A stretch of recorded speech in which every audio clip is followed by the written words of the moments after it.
उत्तराखंड में कल चुनाव परिणाम आने हैं। उत्तराखंड की 5 लोकसभा सीटों के लिए काउंटिंग होगी। इसको लेकर के कांग्रेस ने कई मुद्दों पर सवाल उठाए हैं। हमारे साथ बात करने के लिए उत्तराखंड कांग्रेस के प्रदेश अध्यक्ष करण मेहरा हैं। जानेंगे किन चीज़ों को लेकर के उन्होंने प्रेस की है और किन बातों को लेकर के उन्होंने चुनाव आयोग और तमाम चीज़ों पर सवाल उठाए हैं।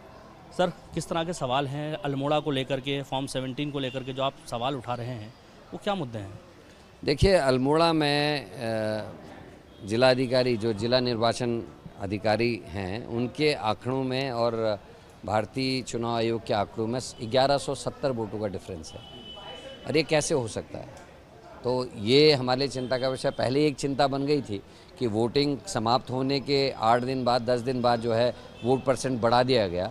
वो किस ओर पर ज़्यादा, उसके लिए हम 17C की तैयारी कर रहे थे, फॉर्म 17C के मिलान की बात कर रहे हैं। लेकिन आज जिस तरीके से अमित शाह मीटिंग ले रहे हैं जिलाधिकारियों की, उससे यह आशंका हो रही है कि उन पर दबाव होगा। और वो अधिकारी, हमारी 2 मांगें हमारी हैं। एक तो फॉर्म 17C का मिलान रैंडमली, और दूसरा हमने कहा कि जो हिस्ट्री है ईवीएम की, क्योंकि जहाँ भी ईवीएम जाती है, एक्स्ट्रा ईवीएम जाती है, तो उसकी एक हिस्ट्री लिखी जाती है जिसमें पीठासीन अधिकारी और ड्यूटी में जाने वाले अधिकारियों के दस्तखत होते हैं।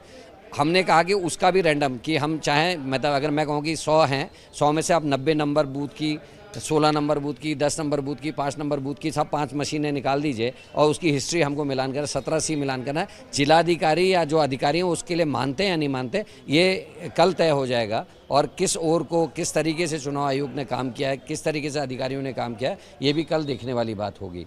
और उसी लिए मैंने आज प्रेस की थी। जिस तरीके के आंकड़े प्रेस और मीडिया के द्वारा दिखाए जा रहे हैं एग्जिट पोल में, निश्चित ही शर्मनाक हैं।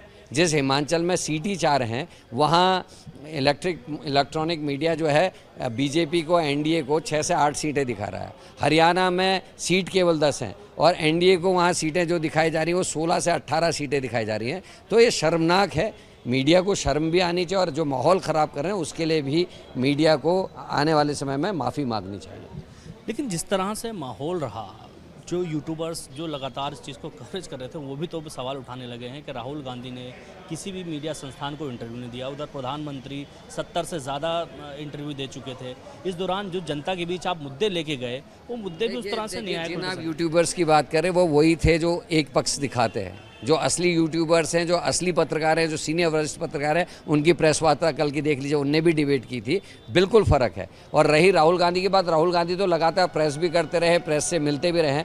जो नरेंद्र मोदी पिछले 9 सालों से कोई प्रेस नहीं कर रहे थे, आज उनकी प्रेसों की गिनती हो रही है, तो यह आश्चर्यजनक है। चलिए, हमारे साथ बात करने के लिए उत्तराखंड कांग्रेस के प्रदेश अध्यक्ष थे, जिन्होंने राज्य निर्वाचन आयोग से मांग की है कि फॉर्म 17 की जो काउंटिंग है वो किसी भी रैंडमली, किसी भी ईवीएम से चेक करनी है। दूसरा, अल्मोड़ा में हुई वोटिंग को लेकर के एक सवाल उठ रहा है कि वहाँ पर चुनाव आयोग और जिला अधिकारी के बीच जो एक वोटों का अंतर है उनकी काउंटिंग में, वो फ़र्क आ रहा है। इसको लेकर के इन्होंने मांग की है कि किसी तरह से इस पर एक स्पष्ट निर्णय किया जाए ताकि चुनाव फेयर समझा जाए। Danish Khan, ABP live, Dehradun.